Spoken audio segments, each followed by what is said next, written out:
Greater 50 virtual roadshow on mentoring. Thank you so much, all of you, for joining us today, and all the participants who also sent us queries on mentoring in advance. We are really excited about the session today and look forward to diving into our Q&A session today. But before that, I would request Ms. Jyoti Vij to please make her opening remarks. Ms. Jyoti Vij is Deputy Secretary General, FICCI. Over to you, Jyoti. Thank you, Uma, and a very warm welcome to all the esteemed panelists we have today and several budding women entrepreneurs who have joined us this morning. I would just want to, talk about the Greater 50 initiative that FICCI and FICCI Ladies Organization had initiated last year. It's a project on women empowerment with a lot of dimensions, and entrepreneurship being one of the key focus areas as well.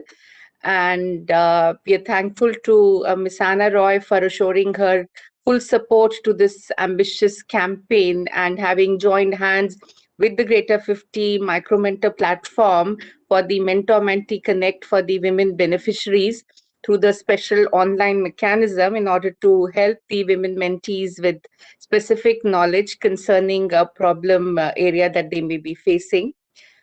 We at FICCI are partnering with MicroMentor. It's a US-based organization. It's the world's largest community of entrepreneurs and volunteer business mentors. One can register on this platform as a mentee free of charge and benefit from the experience of global mentors who are willing to mentor and share their knowledge pro bono with you. One key feature of Greater 50 MicroMentor platform is that you set your goal and the time frame for mentoring. The process here is transparent, result oriented, and with a feedback loop. See, the key benefits for the registered users through the platform are mentorship, enterprise development, training sessions that are provided on risk management, financial management, legal, marketing, networking, product innovation, quality, logistics, etc., and guidance and help on accessing finance and business accelerators, skill development, and also some personality development and emotional management related programs. And one can also reach out to us for offline programs on digital financial literacy. Chetna ji is here, so she's been supporting this a lot. Guidance on setting up micro units, enterprises, awareness about various government schemes. I mentioned about the legal rights and skilling earlier also. Women, of course, being the backbone of the Indian society, are the key drivers which have largely been ignored. The economic impact, it is known that the economic impact of achieving gender equality in India can actually add about 700 billion US dollar to the GDP by 2025, which is significant. And it is also estimated that women in entrepreneurship alone can generate about 150 to 170 million job opportunities, which is more than 25% of the new jobs that are required for the entire working population by 2030.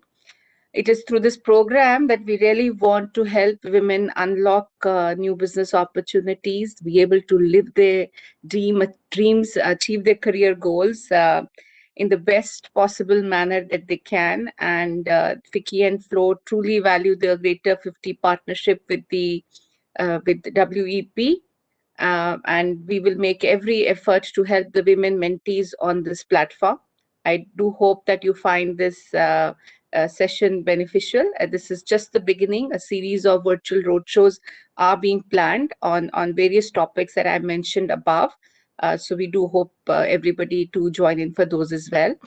We'll be shortly having a presentation and a walkthrough on the WEP Greater 50 Micro Mentor platform, following which we will request Ms. Roy and Chetna ji to share their vision on advancing business prospects for women entrepreneurs through this engagement. And of course, subsequently, there'll be Q&A session with experts and Greater 50 mentors present here. So may I request my team to present the Micro Mentor platform, please? Over to you, Uma, with this. Yeah, thanks, Jyoti. I think Ms. Roy just, we heard from her office that I think she has a hard stop in another meeting. So I'll request Ms. Anna Roy to first maybe make her address, and then we'll make the presentation on the platform. Ms. Anna Roy, please, Senior Advisor, WEP, NITI Aayog, to please make her welcome address. Thank you, ma'am. Thank you, Oma. Thank you, Jyoti. And great to have Chetna also on the panel. Look forward to hearing from her.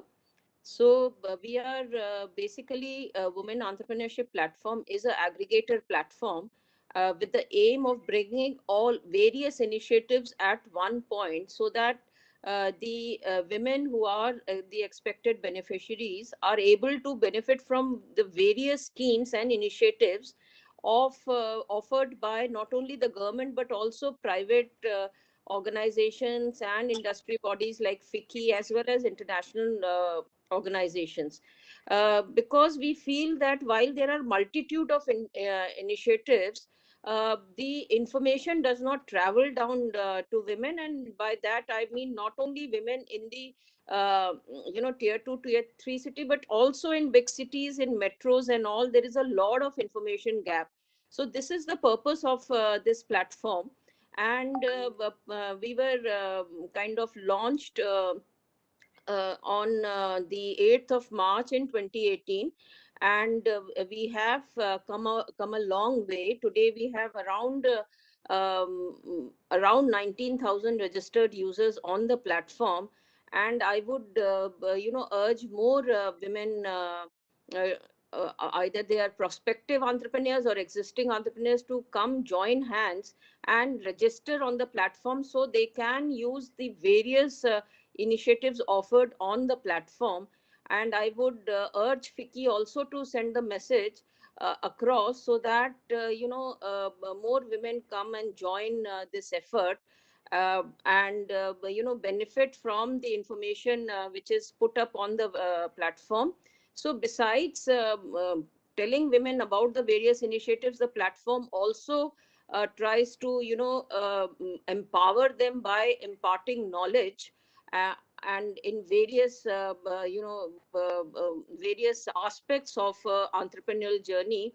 My personal belief is getting into entrepreneurship is, you should, while the risk is there, but if you do not empower yourself through knowledge before you become an entrepreneur, then you just multiply the risk. So while the business risk will in any case be there, but there are ways in which we can address the other risk, and that is where we come in. So whether it is compliance, whether it is various other issues, these kind of risk are something which by imparting knowledge we hope to empower the women folk. And the platform is not only open to existing entrepreneurs, but it is open to all the prospective entrepreneurs also.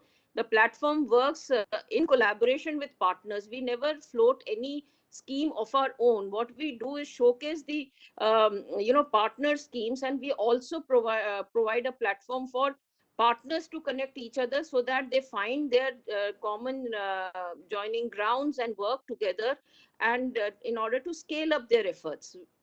We have been working with Chetna in many respects, and we have been collaborating with other organizations. And FICCI Flow, the 50 Greater, is a great initiative because one of the pillars that we have is mentorship.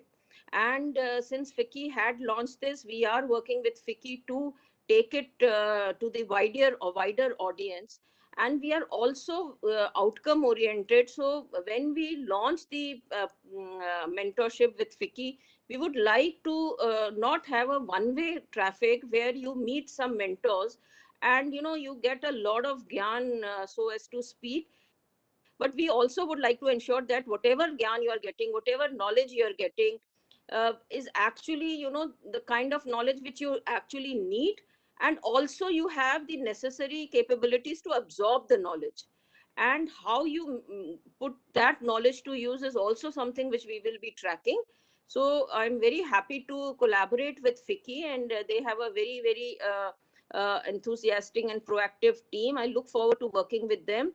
But without the collaboration of the mentees, the platform, no matter how much planning we do, how much effort we put in, if you do not collaborate with us, no initiative can be successful. And by collaboration, I mean not relationship, but also give your feedback, very frank feedback about what was your experience and what new things you would like to do, like the platform to do, and how you would want us to kind of curate this initiative. So together only, I think we can take this forward. And with that, I would wish this journey all the very best. Today is the first roadshow, and there will be many more to come, and I look forward to working with all of you for this very exciting initiative. Take this forward, but let it be a two-way communication. And on WEP, we have very good channels where you can share your views. We have a very robust community page where you can come and share your views. So please use the resources which we have put on WEP, and help us to improve this initiative further. Uh, and then whoever is not registered on WEP, whoever is listening to this, whoever is the audience, please come and register on WEP, and also spread this word for others to register on WEP, so that you all stand to gain from such efforts like FICCI and many other efforts, where we bring all these various initiatives to your doorstep. Thank you very much. Thank you so much, Anna ma'am, for your words, and also about explaining what the WEP platform is all about and how it works on partnerships, and how it is very important that it is not only for entrepreneurs but also those who are ideating or thinking about becoming an entrepreneur. So plenty of resources there on the WEP platform. So please join in and spread in the word. I'll now quickly move and make a very short walkthrough on the Micromentor platform for the ease of all our participants. I'll just share my screen.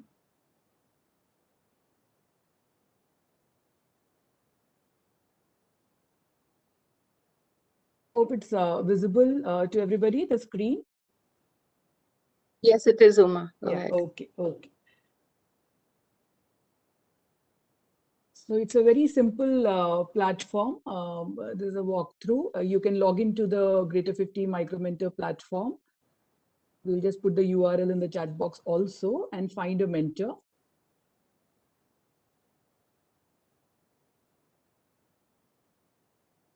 It's very simple, very simple to navigate, and the ease of use is there. All you need to do is just put in your name, last name, email ID, and basic details, and just register.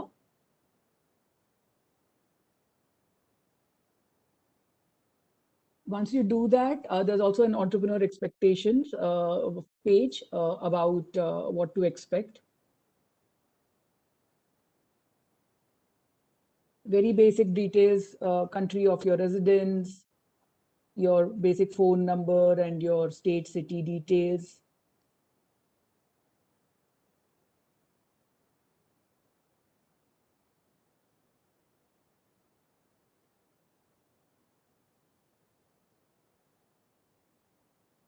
And you can also choose where, which stage of, your venture is. Are you an absolute startup, or are you at stage 1 wanting to scale up? You can put in your venture launch date and other details.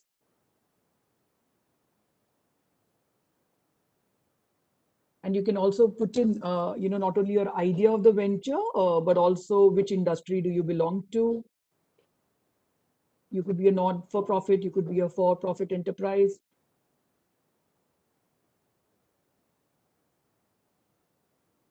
And there are multiple, services and industry to select from on the platform. And you can also select what kind of activities have you performed and what is it that you're looking towards from the mentorship platform.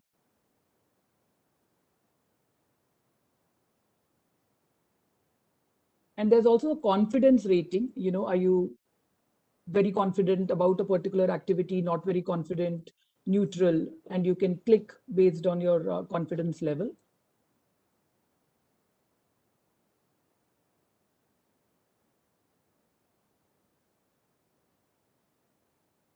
I'll just move forward a bit. So this is a 9-step, stage that you can go through and do a self-assessment.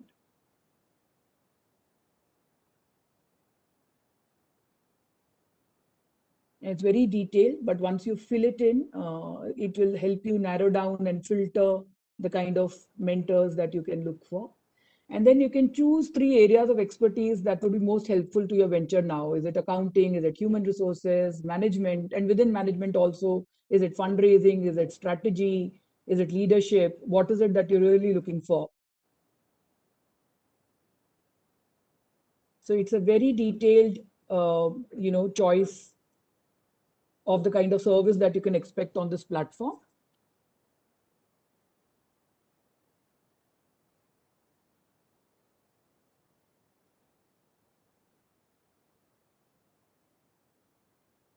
You can write a brief description of your venture for the mentors to see.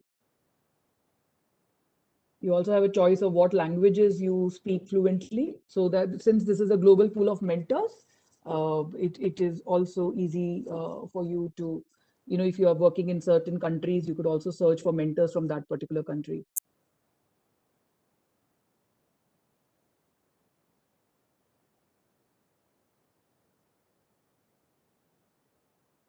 Moving ahead, you could type in what are your current challenges, what actions have you taken so far, what are your future goals, what is your motivation to work with a mentor, why you're here.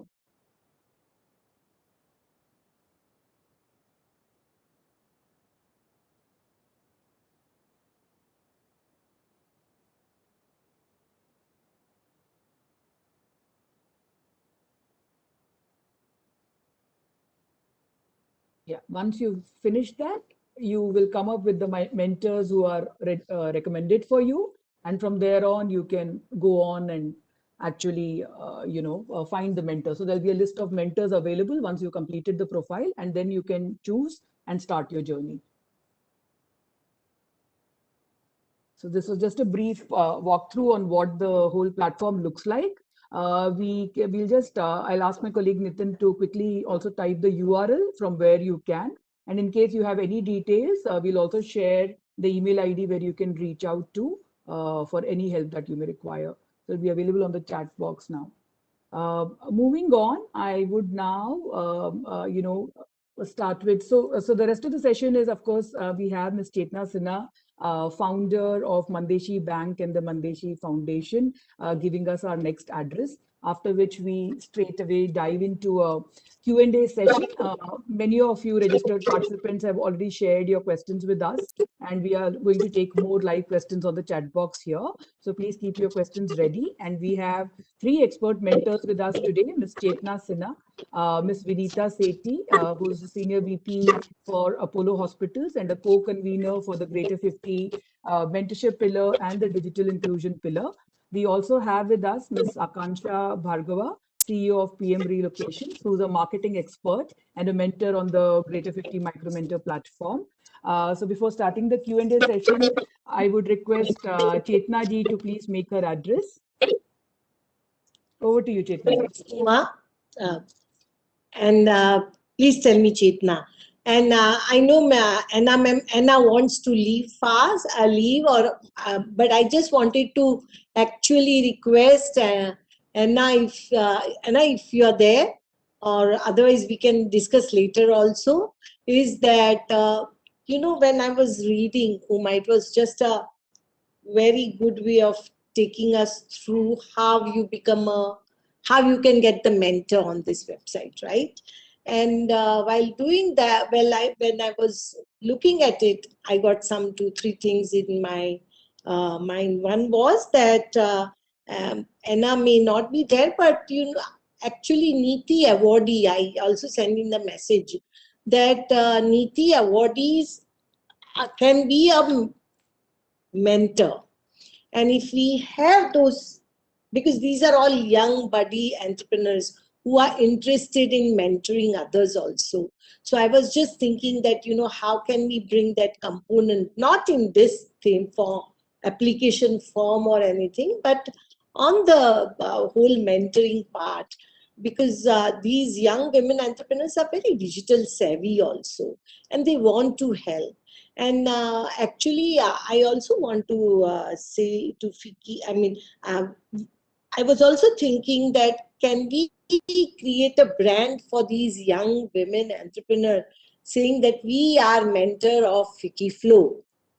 That gives them a sort of pride of being there, right? I mean, it's just like Vinita is here, everybody is here. I just want to say, like, they would also like Vinita person, and you feel pride with having a sharing a panel with Vinita, right? So these young buddy entrepreneurs would like to have Fiki Flow mentor branding for them.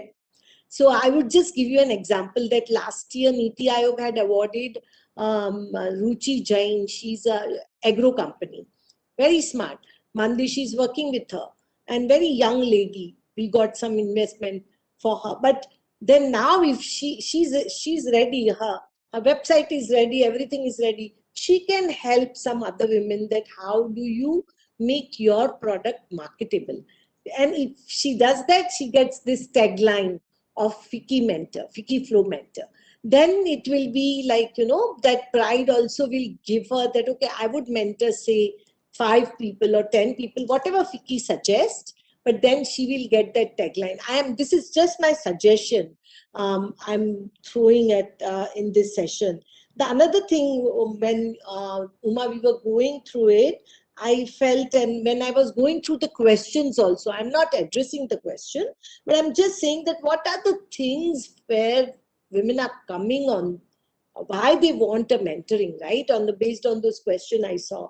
One is that CapEx marketing. I want to market my product, right? That is a major thing which is coming, which includes marketing, branding, advertising, all that type of mentoring. So that is another class of mentor we would require, and how we can get it. Another is access to capital and banking, which is so important, and everybody, and yes, NBFCs are giving, microcredit is happening, but it's costly. And how do you do that? And how do you come to that stage where capital can be accessed either through bank, either private investors, or the venture capitalists? So mentoring on that part. And we can have people like Rang De, not only just providing the capital, but explaining that, what are the things. And here I would just like to share that many times risk sharing. So if the mentees are here, and Fiki Flow mentors are also supporting the mentee, the people, those who are giving capital, they feel that, okay, there is a risk. Nobody is giving a guarantee, but she has that support, that she has the digital footprint of her business. She has all those things which can be mentored, that how do you project your business growth, how do you make your business plan. Then it becomes easier for people to give credit. And the one important thing which came, and I would stop because I know that it's more to address the question, is that a lot of people, a lot of women want to build their team, start the business and build their team. I find here that it's so important that when you are starting, founders are lonely. I always feel that founders are lonely, and to bridge that gap of loneliness, the team becomes very important. And that team has to be like, you really, the person who is working with you should feel like, oh, morning at 8 o'clock, I want to go. Even if she's a salary earner, that it has to be that vibrant moment in your life which you have to bring, which means that the first thing is that you have a confidence. Second thing is that you're proud for what you are doing. If you are you have a pride, you will share the pride. So I am just like, and then registering this on the platform of WEP and Fiki Flow, I would just request our whole team that, we can bring in partner, like I can get Mandeshi Chambers of Commerce, where all these women who are registered on our platform can be linked here. That is one. Similarly, we can get Shiros, where, Shiros can be, we can have some partnership, because so many women from tier 1 city, tier 2, they are registering on Sheroes. But yeah, Sheroes has like only women can register. So now there are some such platform also. So we can do the platform sharing. And then last one, which I find it very important, is that something we can work out that when you register, you get some package. When I say package means that, one session of accounting,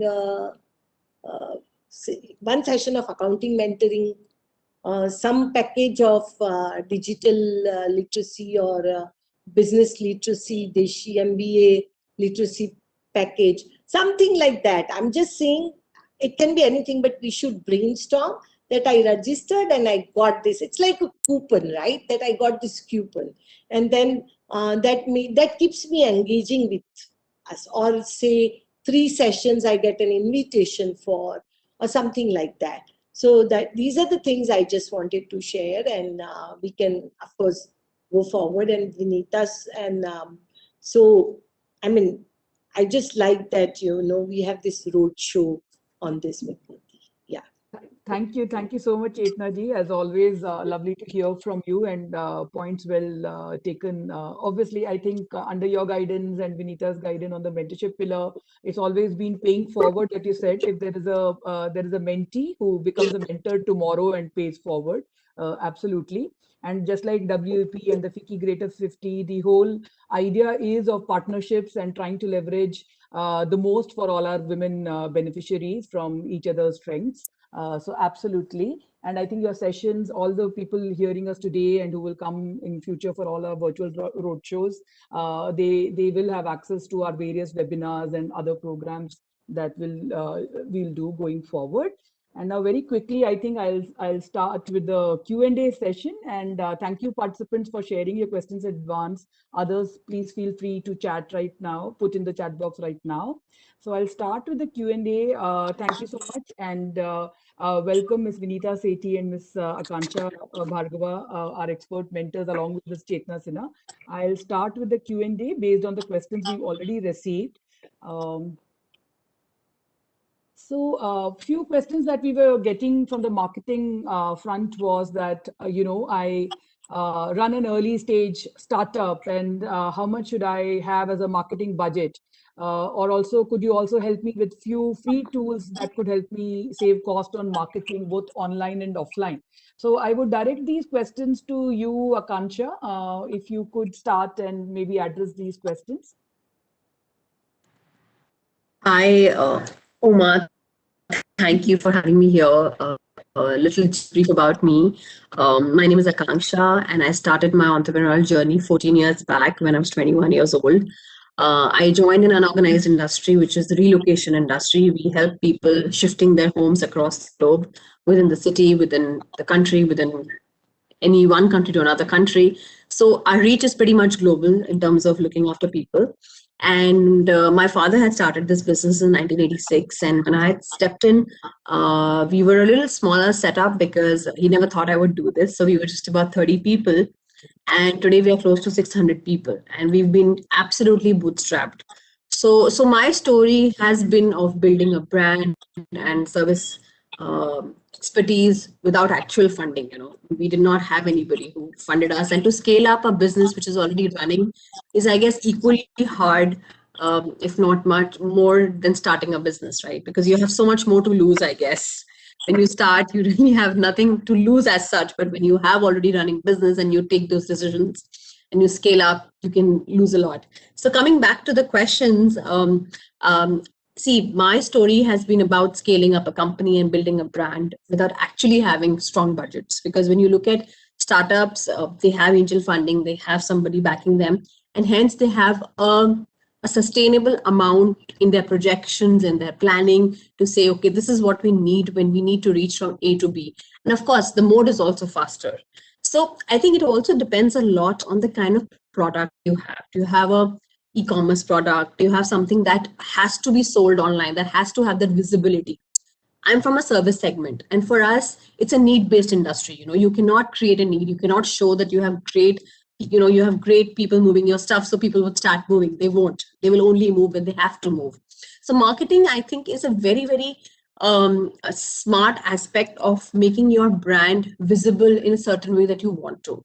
I think the language of your brand is very important. It's not relevant of how much are you visible, but it's about what you're making yourself visible as. Because I think the language that you start creating is what will take you to the next level. When we started, there was nobody in our industry that did anything on social media. Even now that you look at the whole industry, so unorganized that if you have to think of a moving company, you really cannot think of anybody because people are not structured. Hence, the way we started positioning ourselves on LinkedIn, on Facebook, and we had these QR codes that we had for our customers who could just review us on Facebook. And we are the only company who has about 250 reviews on Facebook in my industry. And so the ground level people did all the tough job. So when you look at an early age startup, of course, there's an idea and you want it to be reached out to maximum people. And I think it's very important that we understand that it's not about the amount of spend that we do and we say, okay, let's go all out, all over the place and say, if we don't present ourselves, we'll not be visible. But it's important to know that the language you want to communicate to your consumers. Who's your consumer? Is your consumer a certain niche segment? Is your consumer your retail segment? And it really depends on the kind of segment you're targeting, and the budget will totally depend on that.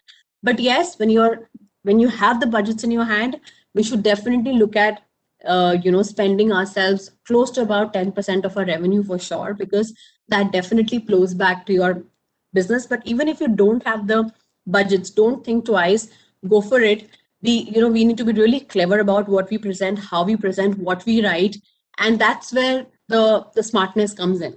So we as a company have not had strong budgets because we were bootstrapped, but I think we've managed to create a space for ourselves that people know that we add value and we are a brand that is all about customer experience today. Thanks, Akanksha. I now move on to Ms. Vinita Sethi. So Vinita, you of course are an expert mentor, and you are part of many of the women empowerment initiatives, be it LSR's Alumna, ELSA, or Women in Tech, the Greater 50. So some questions that have come about networking. So one of our participants has written that I know networking is essential for my business, but I always feel uncomfortable in reaching out. So please suggest me an easy approach to building connections. How do I plan for networking? And also one more question is that how do I prepare for a 1-minute pitch to get attention and take the conversation going forward? Over to you, Vinita. Okay, thank you. Thank you so much. And I also work in a corporate sector, Apollo Hospitals. Earlier, I was with Bharti Airtel. Coming straight to the question of how do we really go about network, my first appeal and submission to all entrepreneurs, and I'm not gendering them, women or men, the most important thing is be realistic, don't be conservative. And it's a world where you have to be a go-getter. You have to go and actually understand who do you really want to meet with. Time is so precious. But I think one thing which has changed with the COVID pandemic is that today we are able to network so much more on social media. So I think that could be a great asset. You can reach out to people on mails, on hashtag them, talk to them. Those who have hesitancy in speaking out everything could also write down things better. But I think it's very important to get into good networks. Uma has mentioned, for example, your alumni networks from college. There are many of us who have seen this trend of women investing in women. It's true. Women in Tech, for example, is a global movement that's investing in women in STEM and women in technology-led enterprises. See how quickly the world is changing. Similarly, associations like FICCI, this whole program of empowering Greater 50 is providing you nothing but a huge platform to network. So you just have to, like Uma explained, come and log in and connect, map your requirements with who you want to mentor you. If you have financial requirements, you want to look at investors, you can reach out to these platforms and see, who are the kind of people that you could be mapped with. When there are physical meetings, I would just say that it's very important for you to identify the conversational icebreakers. So for example, if you have a chance to speak about yourself, don't be shy. But the second question, how do you really make that pitch? Brevity today is very critical. For example, if you have to make a pitch to an investor, funding is the most critical issue for most women. So, you be very prepared with the numbers that you're coming up with. Investors don't really look at everything instantly, but they're very keen to see your bottom lines, your growth indicators. So show to them your accomplishments, show what was your your revenue sheet over the last 3 years. Were you able to get a decent PAT, profit after tax? What is your team number looking like? Is it a lean, mean team? So, the growth numbers are very critical to give those indicators to investors. So if you start by talking to investors just about, my enterprise is big and I've relocated 5 times and I've met these challenges, you have to ensure that first you give a sheet, just giving them, these are my important stats of my business. And then come to the point and say, I have the potential to scale up. You have a proof of concept. For example, you started a cosmetic company. You have taken it to 3 places. It shows there is a scalable element. Use graphical presentations and just get those eyeballs, get the heads to turn. So Uma, that's in brief. I mean, I can only say that for this session right now. Okay, thanks, Vinita. I now move on to Chetna ji. There are some questions which have come for accessing finance and related queries about what is the bare minimum preparation that I need to do before approaching a financial institution. In fact, there are a couple of questions which are similar, that what level of readiness or preparation I require before applying for funding or financing my startup. So over to you, Chetna ji.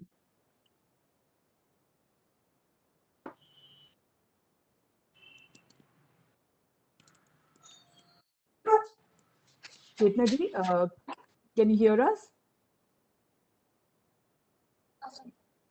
एक minute भाव परत phone करते. Yeah, shall I repeat my question, Chetna ji?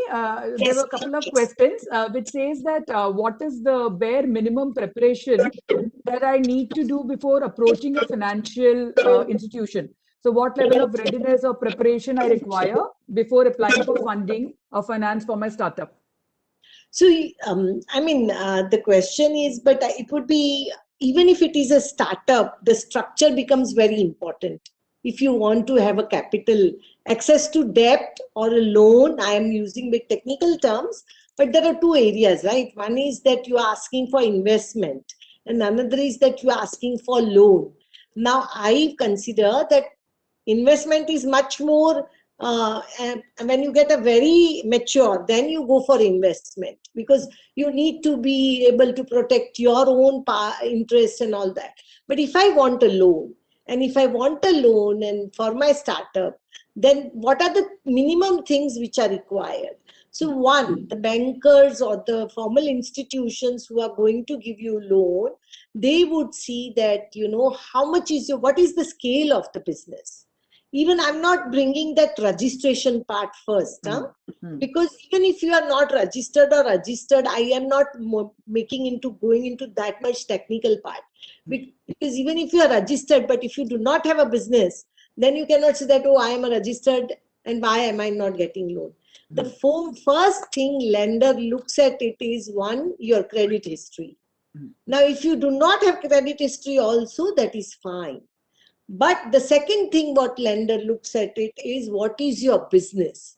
How much is your turnover? How much is your buying and selling? How much is your stock?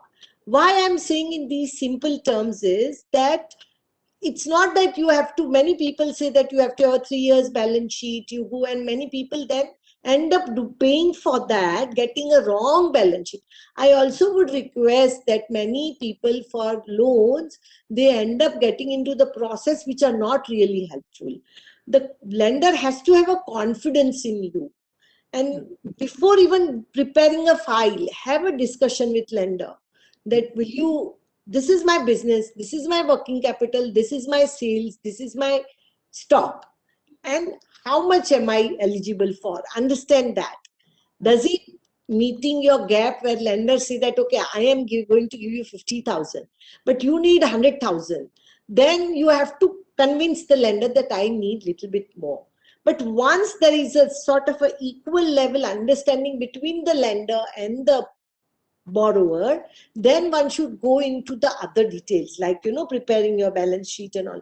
Otherwise, I've seen many people get tired, get their file made from the third party, which is actually not very helpful. So those are the things. That is one.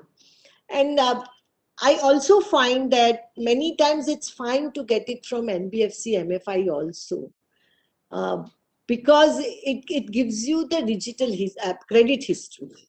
I know it's very expensive because these loans are like 24% and all, but still, and I am not talking about just JLG loans.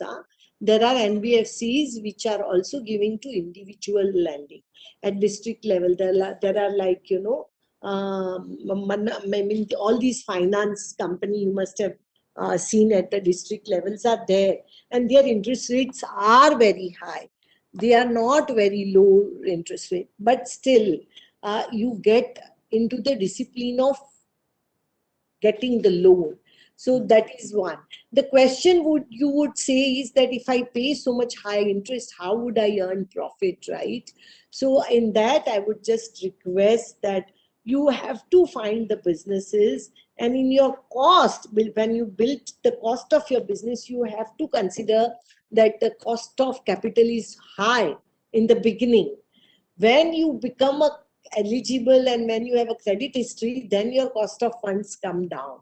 But replying to this, I would also request Uma that it would be very good if we have such team of people who would want this type of mentoring.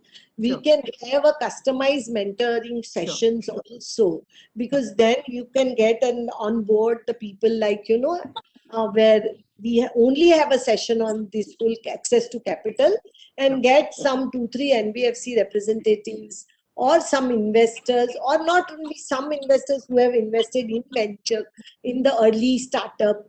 And the third part, I mean, it would be always good. The question is from whom, Uma? This is from one of, I can't really see the name, from one of the mentees from. Okay, but I would also say that there are associations of startup, right? There was one person who is part of Unlimited India. So, or if you are, these are the associations of startup where you apply for. Then if you get an award, then they match the investors. Yeah. So if you go through such thing, either it is Unlimited India or there are Ankur Capital. These are some companies where they get if you get an award from them, it's not an award actually. They select you for the investment. So one should keep on looking for that also. And the fourth one is that even government, I mean, I know that I never generally say that, go to government for the money. No. But if you apply for the government award, which is that every state government has these Udyogini award. If you get that recognition of getting award from these government programs, then it adds to your credibility because they would come and see. So there are different ways for the startup to attract the capital or to get the loans. But the main thing, I feel, your books has to be in place. And nowadays it's not very difficult. There are accounting apps like Mera Khata, Mera Bill, where you record everything, and in these accounting apps you get the dashboard. You get, and Uma, for that I can get this lady who is Pia Bahadur. She has developed the accounting app, Mera Bill. All our women entrepreneurs are using that. Okay. And Okay. it Wonderful. gives everything. It gives the dashboard of your business. It gives the profit and loss. It gives your total sales. It maintains your stock, everything. The only thing is that you should have an app. And any business you do, either buying or selling, you put an entry in it and things will be taken care of. Wonderful. Uma, can I just come in to add Yes, one please point? do. Chetna ji, this is exactly what I was coming to. Just one point here, Uma. It's not just semi-rural, rural women, but even urban women who are running micro enterprises. And I think what is very critical is for them to keep two things in mind. Any financial product that they see, debt or equity, looks at a minimum ticket size, right? Yes. So they have to be able to understand themselves through their accounting process, what kind of financial capital are they really looking at. And secondly, please understand, It is unfortunate, but it's true that the risk perception of women entrepreneurs in this investment world is pretty high. So I think along with keeping the accounting books, Chetna ji has very correctly said, maintaining a dashboard, getting your entries correct is also a business model. You know, you should be able to, again and again, I keep saying, have a long-term business plan. Thanks. Thank you so much. And also to answer Chetna ji, this question was from Shilpa Srivastava, but she hasn't shared where she's from. So I'll move on to the next question, which is actually again on marketing. And the question that we have is that, you know, how do I enter? This is from Ms. Madhurima Tripathi, who said that how do I enter an exhausted market like soap making? And also one question that I want to put any of you, Akanksha, particularly to you, is that how do I cope with negative feedback from customers and work with them in future? So over to Akanksha, but please Chetna ji and Vinita, please feel free to answer these as well. Thank you. So to answer I would go for the latter one first, that how do you handle a customer who's not happy with you? Considering I'm in a space which is totally about moving goods, and if even small breakage happens, you can leave a customer quite upset, because it's not just about physical damage, but an emotional connect that one has with their belongings, right? So I genuinely believe that, you know, customer experience and customer management is not about making your happy customers happy, because usually we see a lot of people, you know, talking about great feedbacks, great testimonials, saying this said great about us, this is so great about us. But I think internally one should have a assessment of understanding who is not happy with us and why are they not happy with us, and are they consistently not happy with us? Because if it's a one-time purchase, then obviously the first impression is the last impression, and then you may not find that customer again. But if a call goes, if you go back to the customer and check with them what went wrong, you obviously you apologize, but that's just a very upper layer of understanding what went wrong. But if you deep dive and you really try to solve that problem, I don't think one bad experience makes somebody leave you forever.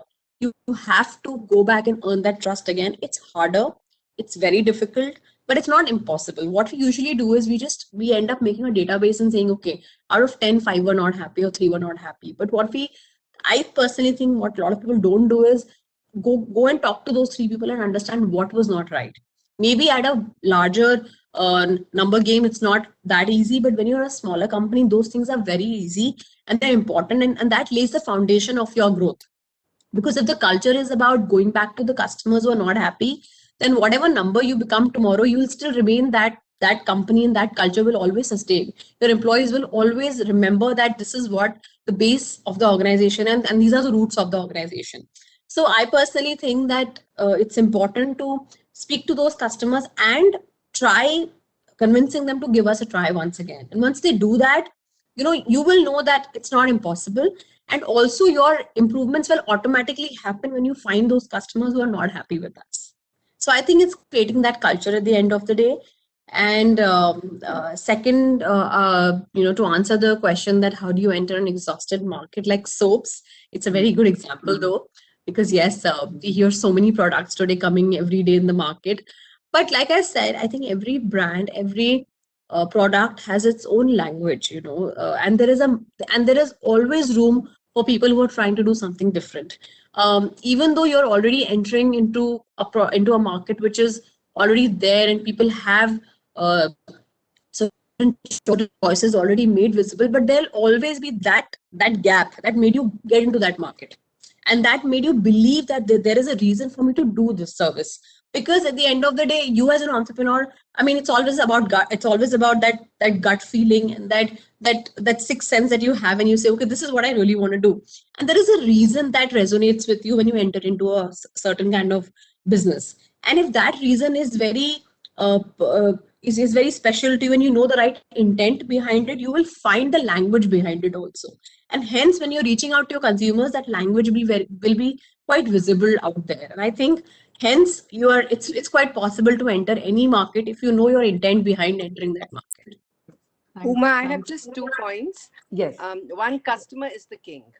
and any negative feedback is a great opportunity to make the improvisations and change the way you're doing work in business, and it's totally possible. Second, on the soap, I'm just going to give a very small example of Lush, for example, in the US. It's a completely different way of entering the retail market with an item like soap. You walk into their boutique kind of outlets. The soaps from the stage of making up, what their raw materials are given out. So it just depends on the quality. Quality is something I think in such personal hygiene products that can't be compromised. I come from healthcare sector.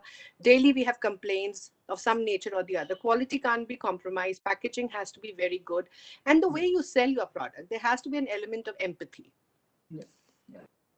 In fact, Vinita, thank you so much for sharing that. A couple of questions which have particularly come for you. One is, this is Simi Sugatan from Monitor Research Foundation, who's asked you that how to create a network in maternity hospitals. How do I get the first entry? That's one. And the second one is, during COVID times, technology has been a great enabler. So how can I access this mentor pool or the WEP FICCI partnership to help me use technology in furthering my business? So Maternity Vinita, hospitals, what kind of breakthrough is needed? I'm not very clear about it. Yeah, Is it an outsourced service that she's talking of, in something that she wants to connect with the hospital in outsourcing of a service? That needs to be clear. But otherwise, if you see hospitals and even clinics, they do provide end-to-end service now. It can't be like a patient walks in and a certain service is not available, to the extent that patients are pampered, in maternal hospitals. So I think the best way, even if you have a specific, a product or a service you could provide to maternity hospitals, to go straight up to them and talk to them about it. If it's not there, see why is it that they would like to choose you. Please understand that maternal hospitals, again, are all very, very particular about accreditation. The quality component of access in healthcare is very critical. No risk can be really taken there. So having said that, what was the second question? How to access this platform? How to leverage this partnership, and also, for technology, during COVID times, how to access technology and get the business going. Yeah. Oh, so I think COVID is an amazing opportunity in healthcare. Today I was reading that all the telehealth consultations and online appointments and consultations have gone up multiple hundred of times. So even, for example, if you're in some kind of maternal health care, I don't know what that is, but let me, for sake of everybody kind of understands, is something to do with bringing care to a mother in terms of, say, Vedic lessons, or I have a lot of people who approach us and kind of online things. So I think it's best for you to first do some research and see where does your product really fit in. And with COVID, a lot of ways of marketing, through technological platforms are open to women. You can use blended technologies. You can participate in healthcare sessions and bring your product out. Like Chetna said, you can, network with the right people in, for example, healthcare platforms. And Web and FICCI FLO does have a lot of verticals under which mentoring and business opportunities are being provided. I think you'll have to explore that a little bit more with Uma. Sure. Thanks, Vinita. And also one more question. In fact, many of the mentees have asked, which any of you could. They're saying that during the COVID times, paying back the loans or the EMIs and all were very difficult. Obviously, the business got impacted, and they're really concerned about the financial management. And what they're saying is that they're feeling helpless, and interests are increasing, GST is not being paid, and there's so much of penalty. What can the government do for small entrepreneurs like us? And also, what is the kind of support that we can get from the government, and what are the government schemes and financial aid that we can get? So Chetna ji, either you or any of our mentors, if you would like to answer this. I think you must do a survey of what are the exact issues that they are facing. And then, once you see the outcome of the survey, collate, and then you could always make a representation if it justifies the cause. Sure. Chetna ji, you were saying something? Yeah, I actually was going to, I totally agree with Vinita that, why don't we do this? So one is that RBI has its own circular, right? As far as payment is concerned, loan payment is concerned, and interest is concerned, everything. Because if you have taken loan, have your interest been waived from the bank? They should waive for 2 quarters. Make sure that has happened. because we as a banker has waived the interest of 2 quarters, and we have got money from RBI of that interest. So it is, banks are not doing any uppar. They are going to get money from the government. So that is one. If I am a borrower, have I got the waived interest which I am eligible to? The second part is about GST, right? That my business is not happening, but all the compliances are there and all, which I do think that, as a FICCI floor, being a women entrepreneur, we can make this representation to the government. But even if you have to make the representation, I would always say that is FICCI flows thing, right? But if I am coming and having a question, I wouldn't wait for when government will take the decision. So whoever has asked the question, I find that they should go to the regional commissioner office. If they are penalized, that don't penalize us. This is the situation in COVID, and we cannot, because I do think that these things have to be dealt at, because if you are penalizing, if you are penalized, which means that will remain on your PAN card always, and you have to get rid of that, because it is going to affect your further loans also, that there is a lapse on your side for GST. Then banks again will not give you loan for the second loan. So I do think that one should not feel shy. One should not get scared of these officers. Go write a letter, tell them this is my situation, find the solution. I think that is very important. And these things one has to go to not only just physically go to the offices, but write sort of, open letter in the newspapers, in the English newspapers, that this is my open letter to the authorities. And then again, make your file with that print open letter also, because I would just like to say to the question who has been asked, that you have to fight your own journey. And that is going to be the great lesson for you also. As an institution also, we do all these things, right? One should be doing, because these things are going to come. So, and then the third part, I would just say to whoever has asked the question, that there are district level bodies of, different businesses, associations. Be part of that. Be part of that. Even if it is not Women Business Association also, you will get the experiences of other peers, what they did when they got through. And never get into the ways where never get into shortcuts like isko itna paisa khilaya aur mera kaam ho jayega. Never get into these things. Be very straightforward. Have more peers wherever you are operating, and share your problem for up to 100 people. That gives you more confidence, right? That I am facing this problem, and find out the solution to me. So I would say that would be the better strategy.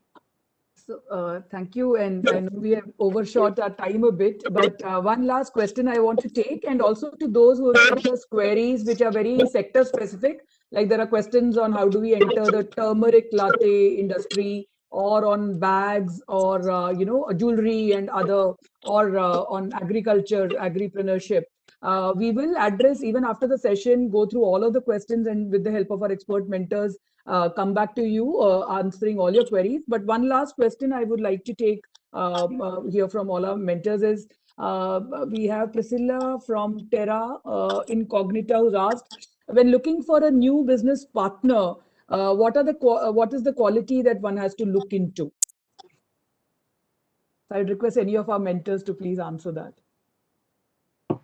Uma, I'll just say one thing. It's Yes. like any other partnership. You have to see if your values, the core values and mission align. I think that's the most critical. And then you have to also see what are the strengths each one brings on the table. And it depends on what kind of partnership you're looking at other than that. Sure. Whether it's a marketing partnership, whether it's expanding into new markets, or it's just a financial partner you need and you want to manufacture something. So then it all depends on aligning your mission and values. That's very critical.